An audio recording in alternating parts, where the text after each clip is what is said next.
First, I think I just want to thank INSA. I think the leadership that both Chuck and Lita have shown has been amazing over the last couple of years, and this day has been a day that I think I'm familiar with many people in the audience, and as you can see in the panel, this is not the first rodeo for this group, and it has a level of experience that I think is very important for the conversation, and in particular, the people like Doug Thomas and Chuck Allen who have put this together. I really want to thank what you've done. So the day has been sort of focused on the insider threat issue. So we say that usually there's 4 layers of insecurity in this space. And the first level of insecurity is the software for the vulnerability issues. And the second level of vulnerability is the hardware. And then we focus on the third group, which I usually refer to as carbon units, but you know them as insider threat people. And the fourth unit, usually we all ride on the ISP, the Internet Service Providers, and that's sort of the space of the issue. But as you know, increasingly we've been started to really focus on supply chain issues. And the supply chain issue is sort of the mother of all problems. Vis-a-vis when you think of the defense industrial base and what we're looking for to produce for our platforms that provide the level of lethality that we're looking for, and our comms. So I've worked for many years with people like Doug Thomas in Counterintelligence, and we always say in Counterintelligence, we're not happy until you're unhappy. And that's a level of this issue as to why we spend the amount of money we do to secure our comms. But now we've really been focusing on, given the last set of events over the last decade, of what we've seen as economic espionage and the stealing of our secrets and the making of our weapon systems vulnerable. So you all remember Bear Bryant. In 2011, we started the first economic espionage report where we named for the first time China, Russia, and Iran as advanced persistent threats in a non-classified source. And that has helped kick off this debate over the last 7 or 8 years, and you can't pick up the paper now without seeing some vulnerability or something happening inside our supply chain. So let me give first the traditional caveats. All of us are speaking on our own behalf. Many of us are still government officials. Many of you represent private sector. As your attorney, I want to make sure that you don't say anything that results in anything that will affect your liability or stop you from being promotable. So as a result, just all of those caveats we normally assert are being asserted on behalf of each of the speakers. So the way I thought we'd kick off is many of us kind of are focused on government and DSS, which has the ball to deal with security for DoD in a variety of areas. And I don't think we could have someone more talented or more involved in the issue than someone I think is probably quite familiar to all of you, which is Bill Steffens. And one thing missed in his autobiography, he is an Auburn graduate. So there will be, I think, some slides. Maybe not. So as a result, I think we kid him all the time, but I think he's going to give a perspective based on years and years of experience. Bill, lay out the problem for us. So, yeah, I'm from Auburn, so I'll be speaking on a curve, right? Anyway, so Harvey asked us to basically frame our comments, provide a current state and some recommendations. So for the frame here, the U.S. grand strategy basically is to strategically resource U.S. forces so that we can fight away games at long distances against superior numbers and win. Okay, so if we're doing that, we're going to have to do it with technology. Now, that's no real surprise to anybody. The only thing is I would say here is I'm not so sure that we actually secure that advantage. The thing that we're going to be relying on in the future, I'm not so sure that we actually secure that. That's from my perspective. We don't do it at conception, we don't do it through delivery, and we don't do it through sustainment, at least in my view. So the current state, he mentioned Bear Bryant. Bear Bryant used to, every time we'd go for a counterintelligence review for our organization, Bear Bryant would just ask a simple question. Before you leave here, I want you to tell me if we're winning. So that was pretty simple. And I'll answer that question sort of at the end of this paragraph here. But what I do know is my boss will say quite often, the threat's more profound now than ever before. The losses that we suffer are more profound now than ever before. And our opponents actually don't respect the classification, whether it's SAP, classified, unclassified, it doesn't matter, they're going to steal it. They don't respect the domain, whether it's a cyber domain or not a cyber domain. Only we respect that, right? Only we place ourselves at a disadvantage by creating these demarcation lines and then sticking to them and fighting each other with regards to that. Our adversaries, and that's our friends who are better at it than our enemies, and our capable enemies, they have the initiative in this exercise. And what that means is we're responding to them. They are not responding to us. So they are inside our decision process. We are not inside theirs. And that is here, from my perspective, in the United States. So, so to the question, are we winning? I think the most, Bear Bryant's question anyway, I think the most gracious way to answer that is, well, not yet. We're not winning. So it doesn't look that good from my perspective. So who's responsible for our current state? I think it's basically, the American government is the one that teaches industry and the government how to dance together. The government's not, from my perspective, the incentives and disincentives for industry are actually not well aligned to address challenges that I would propose are actually enduring. I think they're enduring disconnects that we have, and the challenge with that is the information age has made those enduring disconnects much more painful. So in a world and in a time when the advantage is to the attacker, we the Americans, trying to protect that technology are at a disadvantage. So I'll name 3 disconnects here very quickly, and from my perspective anyway.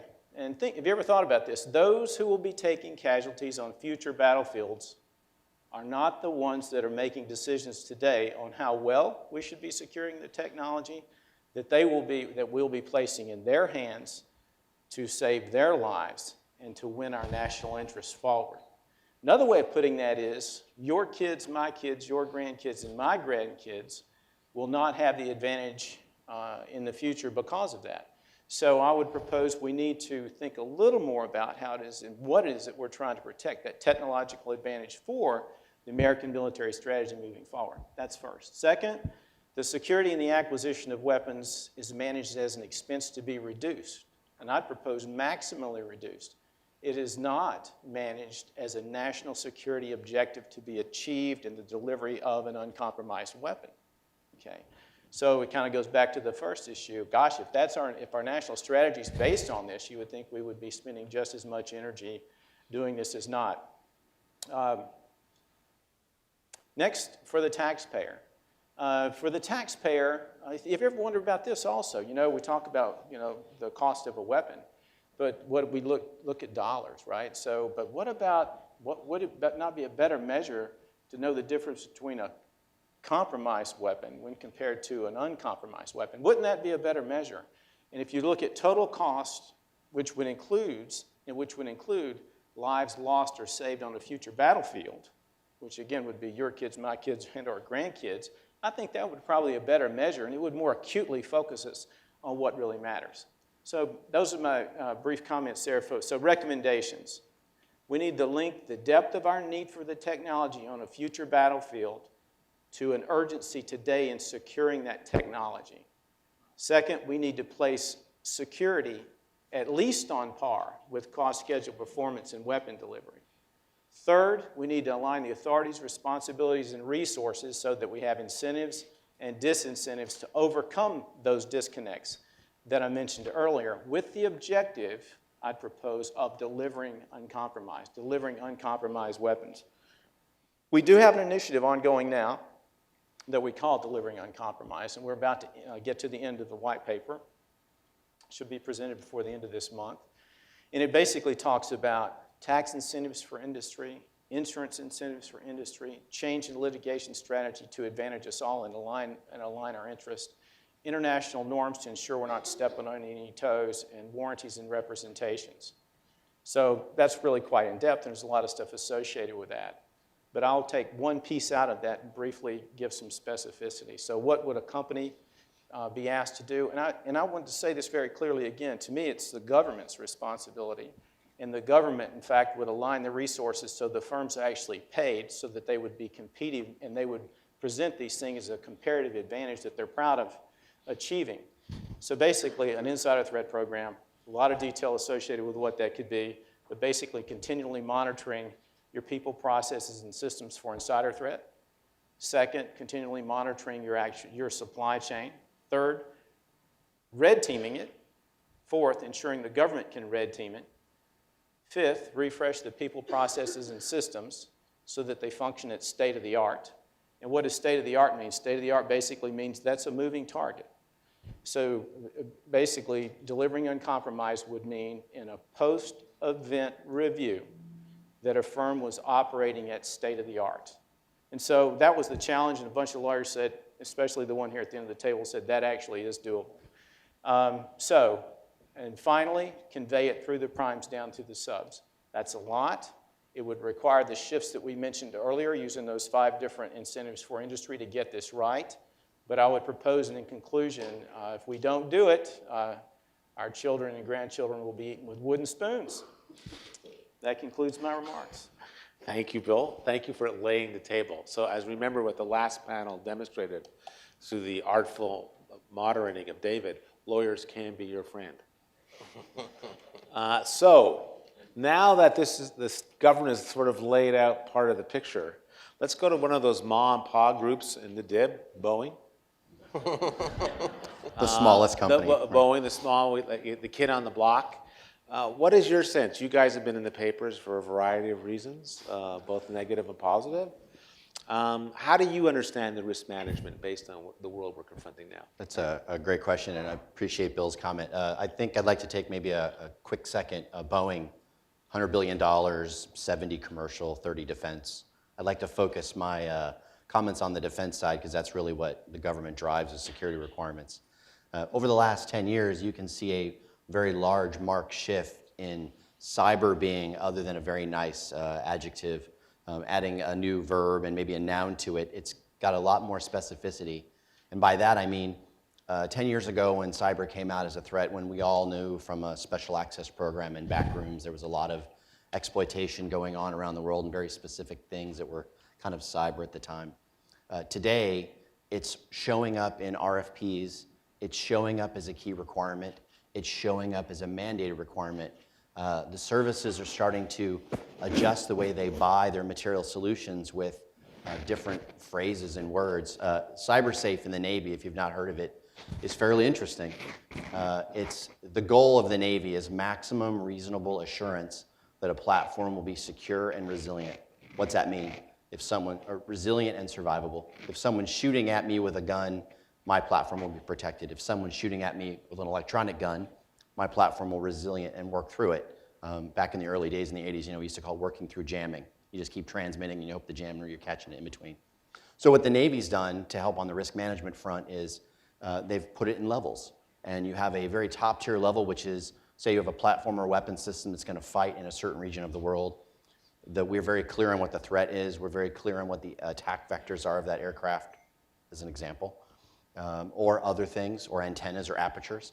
And you set a set of requirements to allow that to be a very resilient platform. That's a full Monty kind of security profile that includes everything from that platform all the way through the supply chain. And the converse of that, if you think that would be like a level 3, is a level 1, LPTA acquisition, lowest price technically acceptable. So the government gets to choose, because at the end of the day, there is not enough resources for them to recapitalize everything that they put in inventory for the last 20 years that were based on sub 128 KB or sub 128 bits security.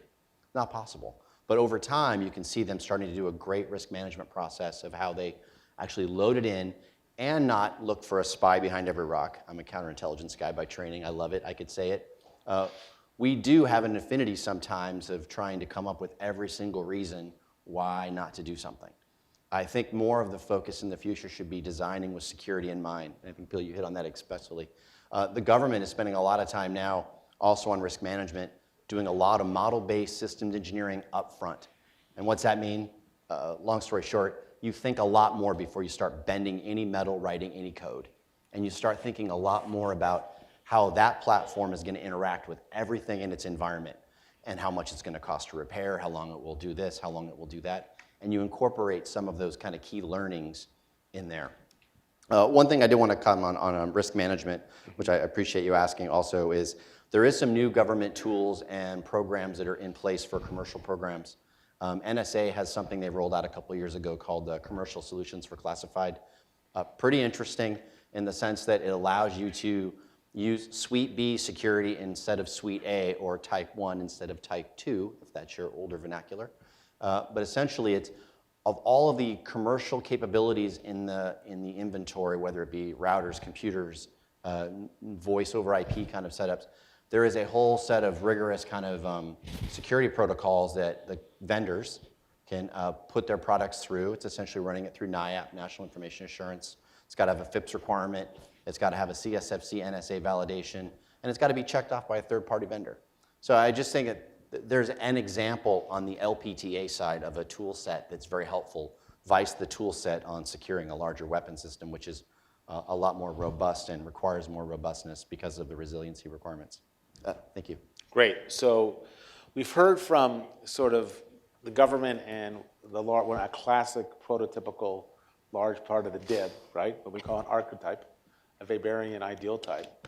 But the other big player in the space is the computer world and cyber, and that's Dell. So can you give us a sense of how you're conceiving the space and supply chain, because you're a major player in it, and your thoughts about your reactions to the previous two comments? Absolutely. And so just to start off, the vast majority of our business is not in the defense. So our customer base is not directed at the defense customers, but none of our customers are going to buy our products if we sell products that have significant flaws that allow people to steal your information or access what it is that you're doing to begin with. So I'm going to go through some things that basically are blocking and tackling basic hygiene, things that we have in place as a company that the defense industry, that the defense customer gains some advantages of based on what we've done in the basic blocking and tackling. But there are still things that we can do above and beyond to go through that. Right off the bat, I also want to talk about risk management, supply chain risk management, as opposed to supply chain security, which is the terminology in all of the literature and everything. Right. It is truly about risk management, and when you talk to somebody in our industry about what supply chain risk management is, you'll get a different definition than what you get from government customers. It's any potential detriment to our customers from a standpoint of getting products that they expect to them on time, nothing more, nothing less than what they expected. It includes supply chain security as well as supply chain integrity. It's being able to make sure that the products have not been tampered with. It involves things like weather. We're concerned about weather events, tsunamis, earthquakes, things like that. We've spent many years in preparation for the snow begetting event that happened a couple weeks ago, and we were successfully able to get through that without significantly impacting our customer base here in DC with the 2 inches of snow that we got. In Washington, 1 inch of snow is Snowmageddon, as you know. That's right. So we were able to do, things like that are important, but we look at labor, environmental concerns, social responsibility, regulatory requirements. All of these things take a part of our supply chain risk management program. They're all risks that we do address. I did want to call out that it is not so much a supply chain in the IT industry as it is a supply web.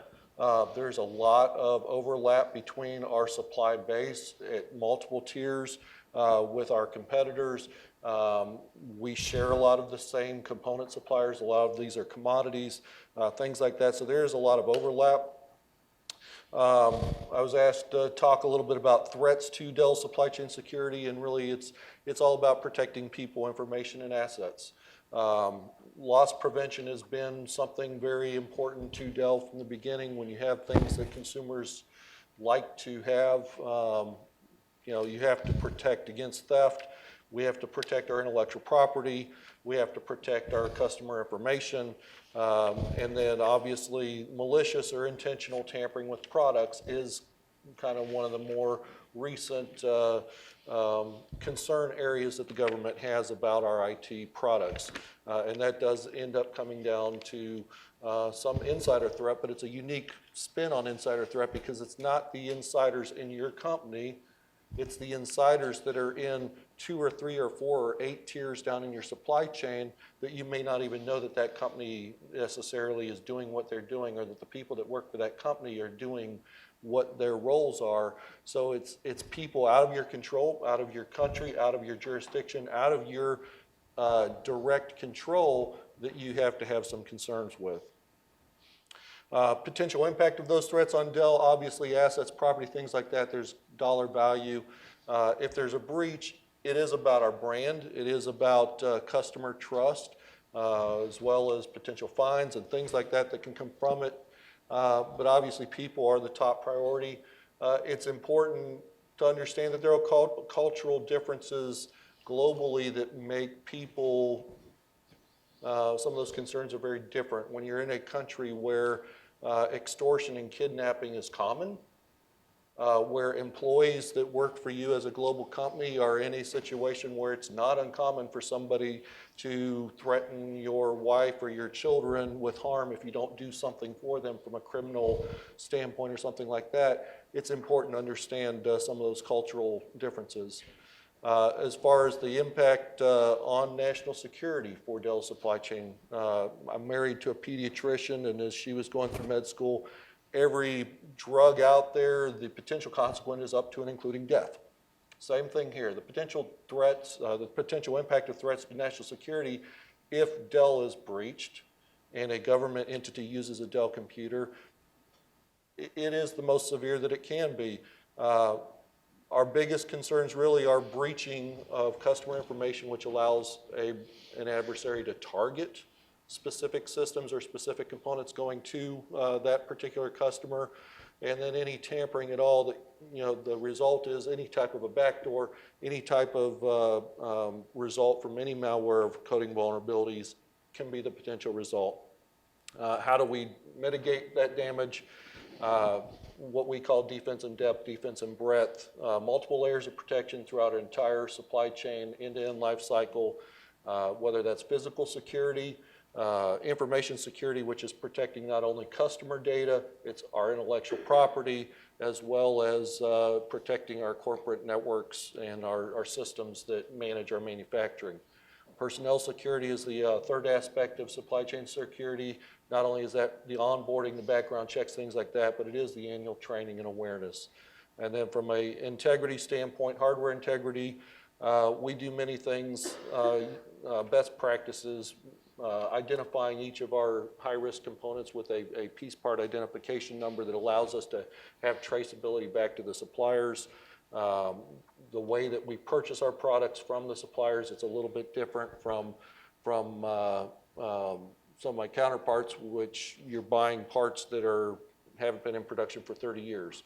Most of the things that go into a computer are going to be fairly fresh and right off the manufacturing assembly line. So there's some challenges or some benefits also that come from that. From a software integrity standpoint, having basic STL, basic coding practices in place, things like safe code that can give guidelines on how coding should be done. One of the things that Dell does specifically is we do a SHA-256 hash verification of every BIOS of every commercial client product before it ships to the customer to make sure that the BIOS that's on the system is exactly what it's supposed to be and it has not changed. So things like that are things that Dell has done. Blocking and tackling is what we consider that to be. However, on top of that, we also have the ability and have worked with customers in the government mostly, although it also has been financial sector and energy sector as well, but working with customers to help strengthen with additional protections, things that we can do that are customized that give the customer a higher level of confidence that their products have not been tampered with. Great, John, thank you. So the first question is, how many people in the audience can write an algorithm? Raise your hand. Raise your hand. So there's one, these are the most dangerous people in the room. And as you notice, this is the geek side of the panel. So most of you are wonks, right? You feel very comfortable in the policy world. And so what the issue is demonstrating is we call it the geek-wonk bridge, which is actually what we have to raise is a generation of gonks. We need a whole new generation that feels comfortable in this space, the same way we raised accountants, the same way we raised nuclear physicists. We need to generate a generational change. So usually the group that does that is our famous consultants. And you notice sprinkled through the program are the PwCs and the Accentures and the Deloittes. So representing the consulting world is, what's your solution for this, Jim? You are supposed to have the answers. It's why we hire you, right, PwC? I thank you You're for that. the shell answer man in this space, I usually? thank you for that, and I've never been so proud to be a gonk, I guess. From that So standpoint. give your perspective about how you're perceiving and thinking through the supply chain. Sure. So thank you, and thank you for that, Harvey. So first of all, before we can really start talking about solutions, I think we need to all anchor on, what does the corners of the box look like? Today, when we look at our supply chain, I think we'd be remiss if we didn't look at it into a couple different dimensions. The first is on the acquisition side, but then the second one, which I would offer, is even larger, is the sustainment side. And when you look at the sustainment side of the supply chain, I think today that's where our greatest risk reside. And for a couple different reasons. The first one is, and we hear this all the time, that the threat is changing. The advancement of our adversaries is causing greater risk throughout the supply chain. But we're also experiencing additional risks just because of the state of where we are on our weapon systems and how we sustain them. So for example, the age of our platforms. I mean, we've all heard the story that some of our platforms are more than a half a decade old. When that occurs, we're basically creating more challenges in getting parts to particularly support them. So there's a thing called diminishing manufacturing sources and material shortages. Those are basically causing us to come up with new ways to sustain our weapon systems. Another aspect of complexity is, how do we go about and deal with software sustainment? That's something that a lot of the OEMs and the tier ones are working day in and day out, and that provides a level of comfort because they do a very good job on trying to protect that information before it gets into our platforms. But when we're basically trying to say, okay, we're sending out integrated circuit cards for repair and then bringing them back in, how's that control going to be working? How are we going to be able to handle that? It ranges everything from the support equipment. When you basically plug a handheld into an F-22, that is now a vulnerability. So we need to be able to protect the entire supply chain, and understanding those complexities is how we have to think about how are we going to embed security in those types of endeavors. When I actually started my career in the automotive industry. And I think a few people may have heard, but the US auto industry had a quality issue many, many years ago. And so to change that culture, they needed to embed quality into its manufacturing. Every assembly line worker was also a quality inspector. Every logistician, every security professional, every CIO, and also our industrial-based partners, we need to come together, be thinking about security when we're designing our sustainment supply chains throughout our vast network in at least the Department of Defense.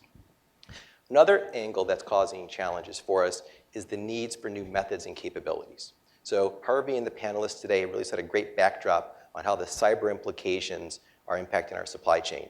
And so, when you think of things that are made out of just 100% composites or 100% of metals, you're saying those are safe because we don't have to worry about those. There's no firmware, there's no software involved with those. Well, the answer to that is Not yet. Not yet. And specifically, let's talk about why. So today, those are made on CNC machines. They were made on basically the old-fashioned types of technology. Look at tomorrow with additive manufacturing. So today, you could have a part, could be something very critical to a fuel system of a cargo aircraft. No software, no firmware, nothing.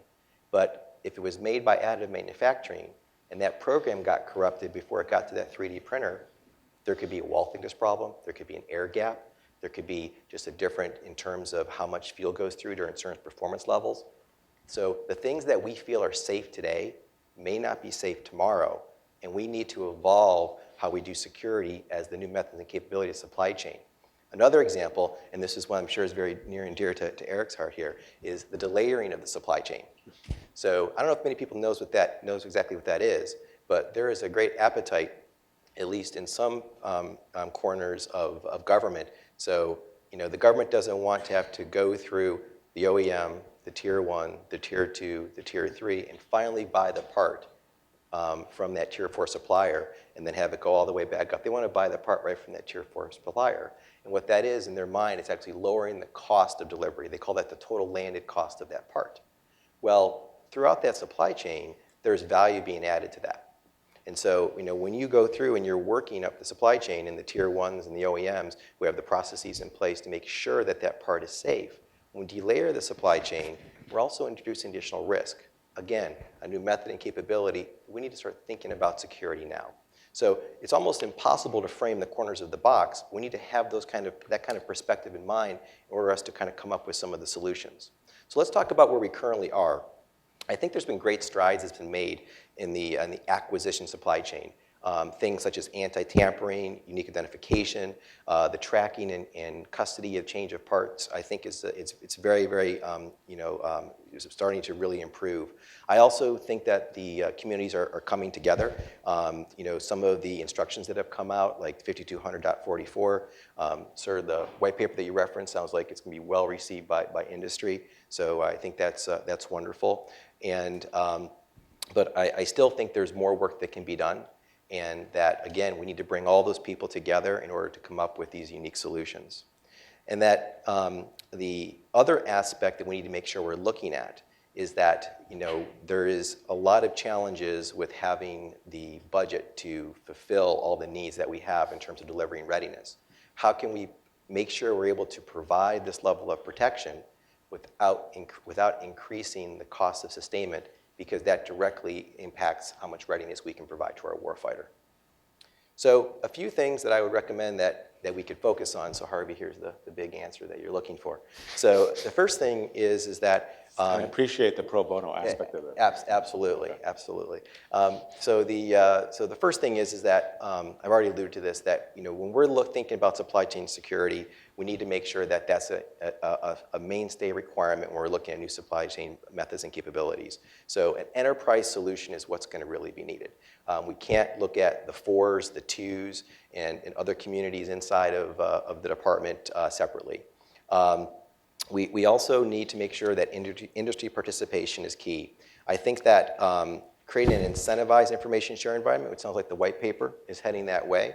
I would also encourage some type of safe harbor because some of these incredible brands that are out here today supporting our warfighter, they don't want to take reputational risk. And we want to make sure that they are incentivized in a safe manner to be able to raise these issues. And also, we want to be able to reward for success. Security is just not pass-fail. Right now, going out and DSS today actually gives different levels when they look at you for your facilities clearances. So, how do we basically, reward the people that actually has raised security into the boardroom where the investments are being made? So that's, I think, an important part. And then the last one is, I believe that this is an area that's really ripe for innovation. We talked to prepare for this panel about what Silicon Valley does and whatnot. I think that that's a great hub, almost like as an incubator that we could use to be able to help address some of the challenges we have in supply chain security. So thank you, Harvey. Great. So there have been a lot of reports written in this space, and usually the reports begin with trying to understand what the supply chain risk is, which is what you guys have laid out. And then we always talk about mitigating the potential vulnerabilities. But one of the sort of general consensus, and I want to get a sense for you, the panel, is we just have to approach acquisition differently. That there's a consensus that the current way of doing business in the past will continue to make us vulnerable. So one of the arguments that was put forward is that we need to empower JFAC. How many have even heard of JFAC? There's one person, right? So two, of course, Charlie has. So at the front row, as of course. But that's the Joint Federated Assurance Center. And they've also tried to generate another entity called the Joint Acquisition Protection Exploitation Cell. And a number of people think, though, the solution is we've got to empower an entity inside DOD that will be able to be the belly button for this issue. Based on your experiences, do you guys think that would work? Or what solution do you concretely think, if you could have the ear of Secretary of Defense Mattis for a few minutes and say, Mr. Secretary, if you really want to ensure this issue of supply chain, you got to do this. What's the reaction? Bill, what's your sense? So I think the JPEG, at least as I understand it, the idea, if the idea is in fact to break down the walls between cyber and non-cyber, if in fact the idea is to break down the wall between classified and unclassified, and essentially prioritize all of it, and that would mean sometimes some unclassified stuff would trump classified stuff as far as I guess we were engaged. I think that it does have a lot of promise. But there's a lot of detail that has to go behind it. The challenge is so great, we do have to focus our resources, and I would propose that if in fact it moves further down the road, I think it's a doable thing. It will be a challenge. Everyone's going to have to participate ultimately, but authority, responsibility, and resources, and that is at least one effort to align them. So PwC, if you had a few minutes with the Secretary on this issue and what you've heard, what would you tell the Secretary to focus on? To bring the communities together. I mean, it's not just security and the supply chain and the CIO, it's also industry. We need to be able to, provide that enterprise solution and not just do it for acquisition, but also do it from the sustainment aspects. Right now, we're at an inflection point in terms of the department. So we just finished, 13 or 14 years of war. We're basically resetting and recapitalizing many of our weapon systems. So now would be the time to bring those communities together and come up with an enterprise solution to help address this challenge. So I've been doing this for a few years. I think the idea of rice bowls being a problem is something we've seen since, I think, the Old Testament, actually. Nevertheless, from Boeing's perspective, what would it mean to you to bring the communities together? If you were going to convene, we usually like to use the general counsels as conveners, as the risk managers where I sit. You could notice the giggles from the last panel would have loved that suggestion, by the way. But this concept of, from Boeing's, what it would mean for you to bring, quote, the communities together to solve this issue? I echo the other two panelists. I think one of the things that Boeing's done successfully in the last year or two has been reorient the company with a focus on safety. And I say this because safety is like security. Every now and then something will happen that you don't want to, and you got to go fix it. The only way you're going to fix it is cultural. It's so everyone in the entire process recognizes it. And to your initial question, would those two new initiatives help solve the problem? If those two initiatives help continue to move the culture in the right direction, yes. The collaboration that's required with the customer and the industry is much more important now because the threats are huge. I mean, you want to sit in a room and when a customer says, I want you to be able to protect every piece of data that comes across that antenna or aperture, then you'll be like, okay, well, if we do that, that's going to require these 75 design changes and it's going to cost this much. Oh, okay, well, what if we accept 5% of that? What will the cost change? Okay, well, what if you created a piece of technology that's more resilient and upgradable over time? I mean, I think that's the conversation we get to, but industry is so focused right now on lowest price and cost competitiveness. I think sometimes the realities of the way we acquire things now is that you could have a requirement in your RFP for protection that's kind of super important to you, but there's no real vehicle to do it. And I would say that in absence of that, what we find ourselves doing as a company is reaching out through other vehicles like AIA, the Trusted Computing Group. That one is especially interesting given all of the commercial entities that are engaged in that as well. So I think it helps, but it's kind of a commitment, a design with security, almost as important. I think someone mentioned earlier, cost is an independent variable. Security needs to be also as an independent variable. So John, your opening remarks sort of laid out what many of us who look at the problems say, which is that Dell's interested in DoD as a client, but you have a bigger market that you're involved with. So that's usually referred to as the global commercial supply chain that you're involved in. And then the other level is the DoD acquisition supply chain. And then the third level is usually the DoD, which you've alluded to, sustainment supply chain. So given that, what would it mean for getting the communities together from where Dell sits that you would, how you would play in this sort of solution set? So I do think it's twofold, and to piggyback some from what's been said, it's important to get industry, get the different links of the supply chain together to talk through and understand what the concerns are and how to solve them. But I can tell you a common challenge that even exists today is just from the customer side. Everything has to start with a risk assessment internally within the agency or the department to understand how much risk appetite they have for what they're purchasing. And what we found very easily is that the IT folks and the acquisition folks and the counterintelligence folks in the agencies and the departments very seldom talk together before something hits the street that says this is what we want to buy. So if we could just start with that, as we talk about coming together, start by coming together within your own agency, within the government, and deciding between those organizations that all have very critical pieces of the puzzle to bring to the table, start there. But then before you get too far, reach out, come to us and include us in some of those conversations. Once you at least know where you want to start, we can help figure out where to go from there. Perfect. Well, it's a setup. We have about 20, 25 minutes left for questions, but the next panel will do it. And I've often wondered what it would be like to open up for the either one of the star sort of rock bands of the century, like what it would have been like to open up for the Beatles, which is going to be the next panel, in which we have Mary Rose and Charlie, and Lou being moderated by Dennis. So it's like really, we're the opening band for this particular, while you're all staying, I understand. So I want to thank INSA for letting us being the opening group like this. Perfect. So from that, let's get some questions from the audience for people who are involved in the supply chain world. Sir, why don't you identify who you are? My name's Tony Spadero. I'd like to explore deliver uncompromised just a little bit. Let's assume I'm a software vendor and the client is the government. Those are the two parties. The government requires me to deliver my software uncompromised. I apply to the design of the software and its production the best practices I can and my top people.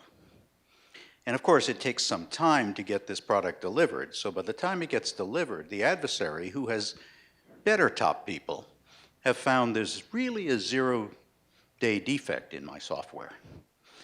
Now, I want you to respond to that case, and then to make it just a little harder. What if the zero-day defect is known to one of the parties, particularly the buyer, and he hasn't told anybody? Okay, let's focus. First of all, we all know what a 0 day is. Anyone not know what a 0 day is? Okay, very sophisticated crowd. So what was the second part of your question, that who knew about the 0 day? The buyer. One thing is having a zero-day defect. Right. The other is having a zero-day defect that the buyer, writ large, actually knows about. So you're talking about the real equities problem, that one part of USG might know about that defect, but another part of USG may not know, right? That's the question. And we're buying it.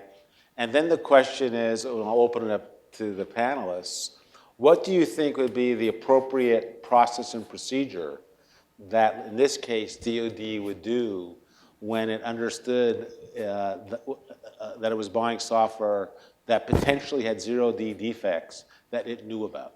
So delivering uncompromised doesn't mean magic. It doesn't mean that you're impenetrable. What it means is that in a post-event review, that you will be able to demonstrate that you, in fact, were not negligent or grossly negligent. So it's as simple as that. If whatever happens to you would have happened typically, and how is it that that review is taking place? Sure, there's a lot that would be associated with it, but again, CIA's been penetrated, FBI's been penetrated, the Department of Defense has been, everybody's been penetrated. So the idea is really, not to, for sure, keep bad guys out. The skill is truly in your ability to identify those who are attempting to or successfully penetrating, and then are you a ball player? Can you do something about it? Can you recognize it, et cetera? But the idea is that not that you're magic, but basically you weren't negligent or grossly negligent in your execution. If you could demonstrate that, then I think that that's essentially what we're talking about. Any other responses from the panel? Yeah, I'd say real quick, from a customer standpoint, there's trusted software, and then there's untrusted software, and there's distrusted software. And you could apply that to hardware as well. But in general, trusted, but it's always trust but verify. So yeah, we trust it, but we're still going to run the malware. We're still going to run our tests. We're still going to look at the code as best as we can and see, based on the tools and availability we have, is there something there that we should or would want to know about? And that's where it's not really trusted, but it's untrusted. So you get something and you don't have a reason to believe that you shouldn't trust it. However, you're still going to verify it. And then there's distrusted. Depending on who I'm purchasing it from, I may have reason to believe that there's something in that software that I may do some extra checking, or I don't know exactly what that looks like, but I think it's understanding once again, it goes back to your risk assessment. What's the software being used for? What's the potential impact to the customer, to the mission? And based on the risk is going to determine what steps that you put in place to assess and mitigate the potential risk that could come, because absolutely what you wrote today that may have been absolutely perfect and in accordance with everything out there, tomorrow we may discover that there was actually a vulnerability in what was put. All you can do is the best you can do, and you go back and you address it. You communicate two ways, which goes back to the second part of the question. If there's issues in my supply chain and you don't tell me that there's issues in my supply chain, I can't really go fix them, can I? But we'd be more than happy to fix them if we can have that communication. So your question also raises, it's the classic wonk question, which is, how do you do the cost-benefit analysis for the advantage in exploiting it versus the potential of it being exploited against us? So as you know, there's a whole set of studies, and INSA I think has also been involved in how you think through the equities debate about 0 days and what should be the policy for how long you exploit them to your advantage versus how much you then put them back into the system so that the general hygiene of the entire net can be raised. I think that's a really interesting question that INSA I'm looking for guidance on, because I'm sure the current administration will be thinking through this problem as all administrations that understand, given our capability to exploit 0 days. I have a two-finger. You know, in the theory, if you have a question that's related directly to this question, our protocol is just raise two fingers. So I have a two-finger. Sir, ma'am. Sir. I'm actually recognize you because you raised two fingers, which to me means it's related to this question. You may have exploited actually a protocol unknown to you, and are now the beneficiary of it. There's insider threat. But thank you for taking my question. And thank you. Craig Ridley, President of Ontario Solutions. We are supply chain risk experts. I could direct this to all four of you, but I'll direct it to John, specifically giving your comment on supply web, which I found a very interesting term, versus supply chain, because it does speak it directly to, again, the enormous network of folks that touch those products. So what are your thoughts on the ability for tools, when we talk about doing risk assessments and your appetite for risk, tools versus process, tools, people, and the ability, again, to be able to do that enormous job, take on that task with the number of folks that have to touch it? Can you, do you use a number of analysts in your process? How do you go about it? It is the combination, and there are tools out there available that you can use to help understand where potential risks are, where hotspots are, where things are happening from a geopolitical standpoint, from a weather standpoint, from a labor standpoint. I mean, there's all those things. There are plenty of people out there that sell services that help inform you of what's happening in different places and with different suppliers within your supply chain. So it is there are certainly tools available. It is a matter of communication, and it's not only communicating with your suppliers and making sure that they're communicating with their suppliers and so on, but it's also communicating with your customers and making sure you know what's important to them, and then being able to leverage what you've learned to go back in and push a little bit further in certain areas that perhaps you hadn't thought were at the top of the list before. So what's interesting, recently the Defense Science Board put out a report, and they were talking about doing commercial due diligence as possibly being some way to improve. And I would propose what we did in DSS a number of years ago. We did it 13 times, and every time it demonstrated the same ratio, essentially. What we were able to do was pay a private firm to illuminate the supply chain for a major program. And they did, I think, a great job, and then they repeated it several times, and we had another firm actually do a couple of them. And how significant was it? So basically it was a Department of Defense, it was a service program, it was a huge one. And we just simply named the program. We identified the 70 subs for this commercial firm. We told them that there are this many countries, that the program manager told us there are this many countries involved. And what we got back very quickly, now the intelligence officer was participating in this, so what we got back was, no, there are actually 240 subs, and there weren't 6 countries, there were 12. And the 6 that we didn't know about, 4 of those were not favorable to the United States. But the point is that it could be paid for. Commercial firms do it now for themselves. Certainly they could illuminate it and make, I think, a big difference. And that's what we seek. And I'm glad to see that the Defense Science Board, in fact, proposed, in fact, that was a way that we could improve our situations. Because if you can't identify the sub, you're not going to be able to, how can you manage the risk associated with it? I know it's a challenge, but we were able to, I used to do a TS scrub, secret scrubs, and I always wondered about the unclassified scrub years ago. The reality is that's how our opponents are going to beat us. And lo and behold, private firms have the answer to that, at least a huge portion of the answer to that. Sir. So, Bill, really, this is not a question. It's a challenge for DSS and for the other government agencies in here. You have to help us. We are forced to find the lowest price technically acceptable vendors as well. We know for a fact that government agencies know or suspect certain companies are front companies for foreign intelligence agencies, and yet with a few notable exceptions, Huawei would be one of them, the government is very, very reluctant to share that information with industry, which puts us into a very difficult position. So again, this really, it's a statement, it's a challenge to the government.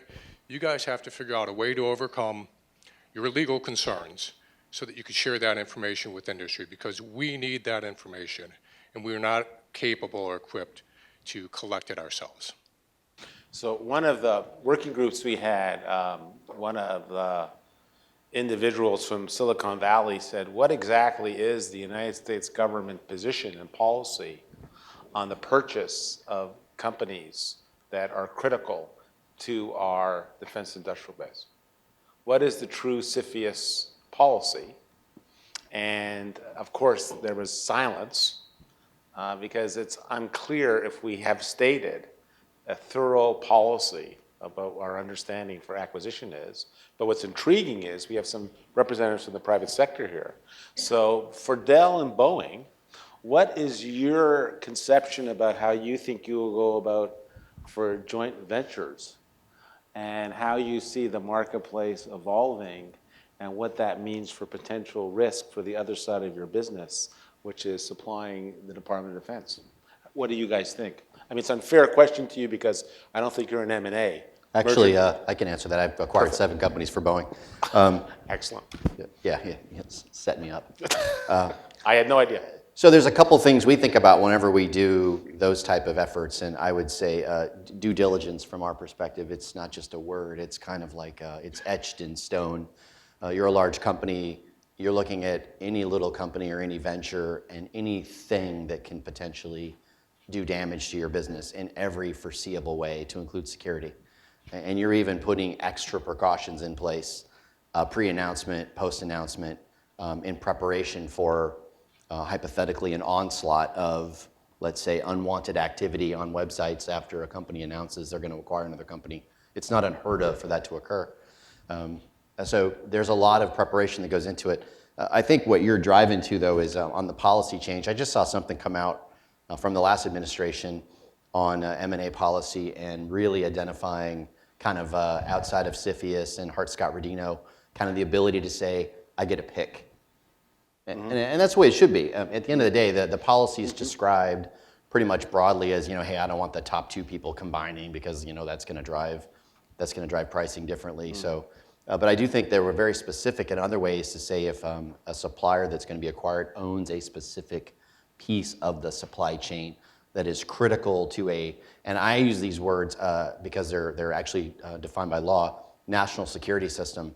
I mean, that's a very broad 3 words, but it's very definitive in law. It means, weapon systems, intel systems, C2 systems, or other systems that support those 3, which means you can pretty much draw anything and connect those if you're smart enough about it.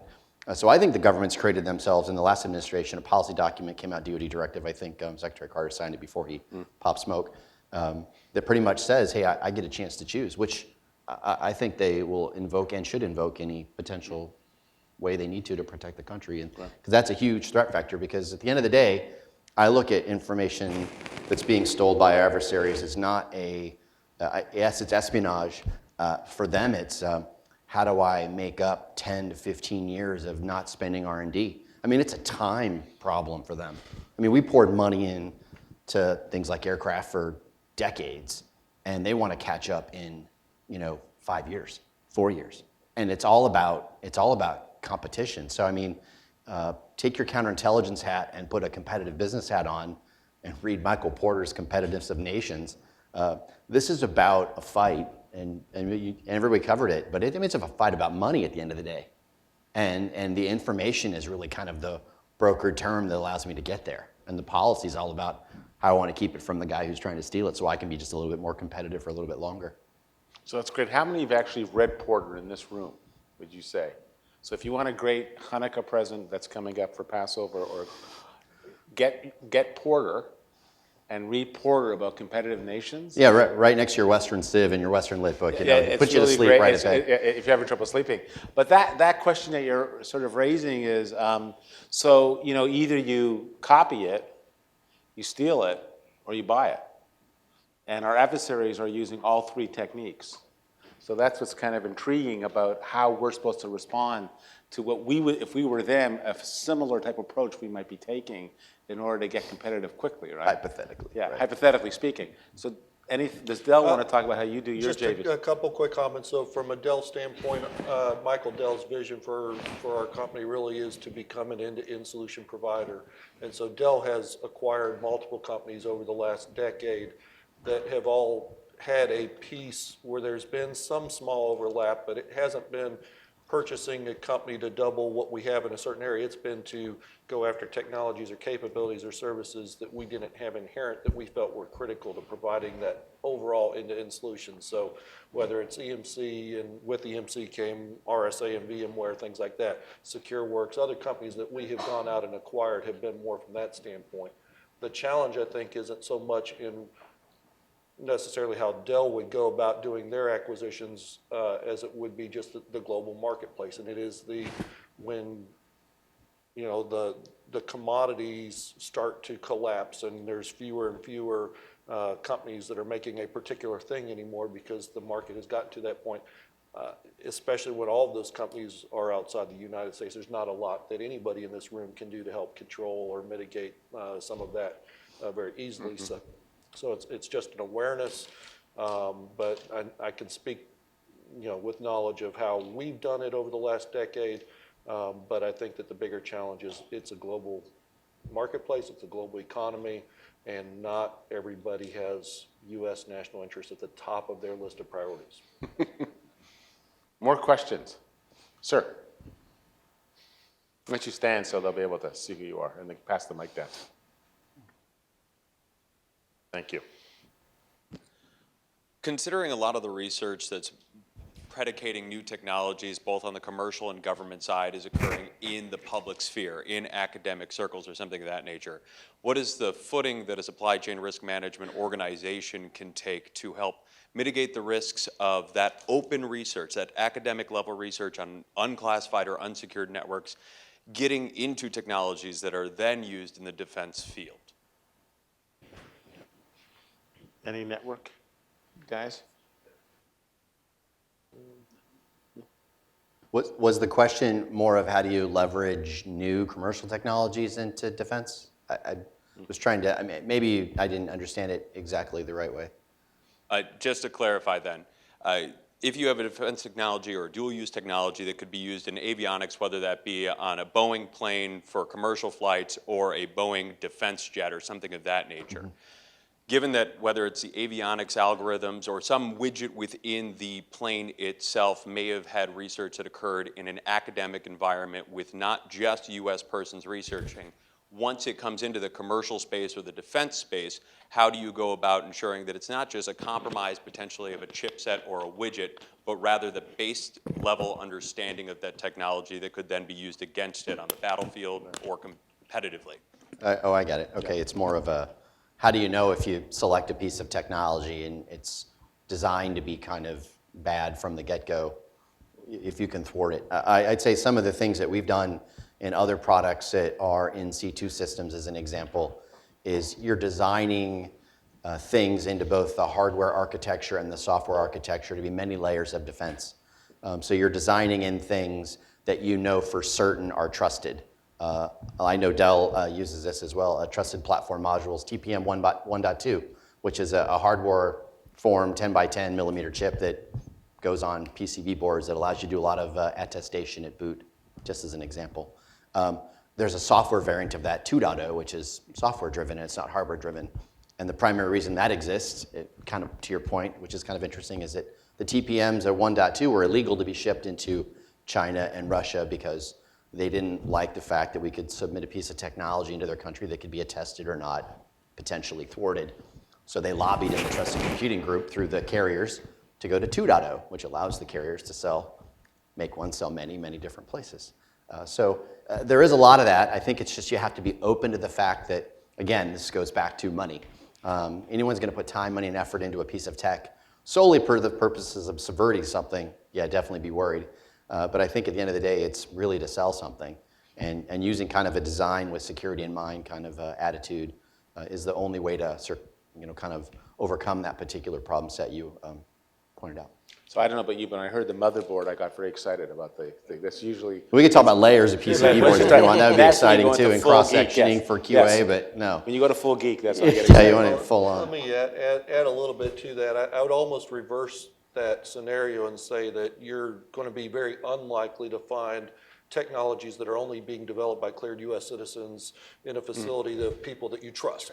I mean, the economy today is the opposite. It is a global economy, global technology being developed, and we want to utilize the best that we can for those missions that we want the best there. So I would go back to my previous conversation about untrusted versus distrusted, making your risk assessment about how you're going to use that technology. And as a customer, as an endpoint customer, you have to determine how much risk you're willing to take to accomplish your mission and assume trust but verify.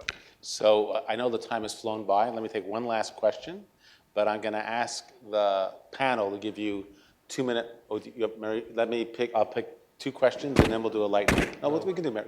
We can do Mary, yeah. Is it an elbow issue then? Okay. Ma'am.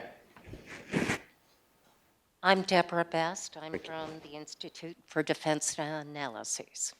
And what I wanted to understand was, are the government requirements sufficient because your low price the LPTA is not getting us the kind of supply chain protection that we need in the U.S. government? Is that? So why don't you answer the question and sum up with what you'd like to leave this audience with as your last 1 or 2 pearls that you think they should take away? I can start? We'll start with you, okay. So the variable there is technically acceptable. So how do you change what technically acceptable means? And in order to do that, you have to start inserting language around supply chain. You have to insert those things, and as I mentioned before, it's collaborating first internally within those agencies, counterintelligence, the IT, for us, it's the IT community. So And then it's the people that acquire things, they have to work collectively, look at the risk, and put language in there that helps address it. But before they do that, work with us. There are people like me, this is what I do, this is what I specialize in, and I can help do that. There are people in the industry willing to help. There are groups of us that get together. All of my competitors sit at the same tables and talk about supply chain assurance, supply chain integrity, and what we can do going forward, and we're more than willing to help.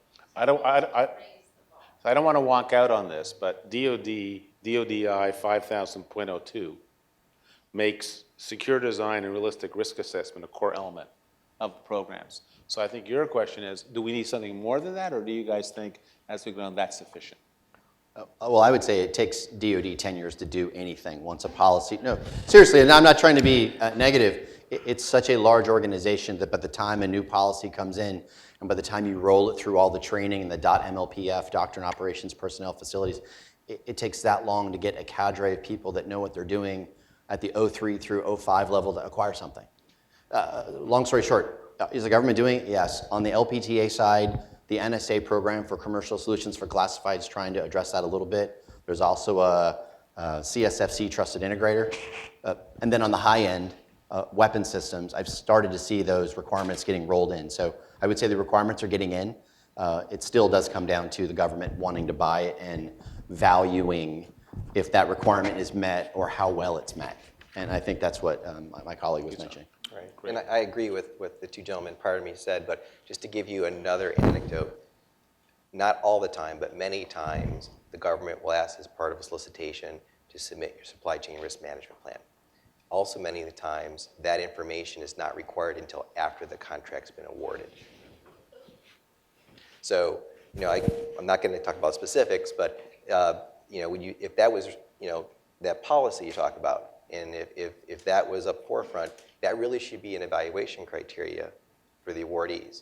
So I think that, and that kind of brings back to the nuggets or the pearls that Harvey's asked for, that's the culture piece that we're talking about, right? So regardless if you're buying an IT system or you're buying the next 5th generation fighter jet, we need to basically make sure security is in front of mind when we're dealing with supply chain and sustainment issues. Yeah, so to me, it goes back to, again, what's the difference between the cost of an uncompromised weapon compared to a compromised weapon? Really, it's the security that goes into it, I'd propose. And, initially when we started down this road, if you really think about the expectations of the American people, the taxpayer, they do expect, I would propose, to, at the end of a contract, actually receive what they paid for up front, the advantage, military advantage, without losing it along the way, without either being stolen, lost, sold, or otherwise given away. And I propose that is delivering an uncompromised capability, and that's what we need to have as the goal, because I believe the Americans can do it. I absolutely believe we can do it. We just have to properly align the incentives. Well, great. So the two takeaways that you have for reading homework is Michael Porter. So you guys should look at competitiveness. And the other book I would suggest on this, which is the end of the spectrum, which is the nightmare, is Singer's book on the Ghost Fleet. That if we don't get it right, if we don't get this right, when we try to fire our microprocessors, nothing will work. So I'm reminded many years ago, remember Rainbow 5, when we were worried about the issue of being able to, there's a story in which during the Olympics, they were going to spread a toxin through the sprays in Atlanta. Remember there was open showers? And this was going to be a way to distribute a toxin, and it was a novel. And the president read the novel and got very, very nervous and came to the bureau when I was there and said, "What's our answer?" And at the bureau at that time, the library didn't have the book. So we had to get it very quickly, and someone was designated to read the book on behalf of the bureau. And when that person briefed the Attorney General, we said, "Well, I don't know why you're upset about it. It's a great ending. The FBI saves the world." And then the AG said, "So what's the bad side?" I said, "It is fiction." So unfortunately, we are now moving into nonfiction. And that is really why this is so significant that you guys have put the highlight on this. Because if we don't get it right, it's going to be a very, very bad hair day for us in the next 10 to 15 years. So with that, the next panel is the Rolling Stones. So I would stay very, definitely come for that, and thank you so much. And let me thank the panelists.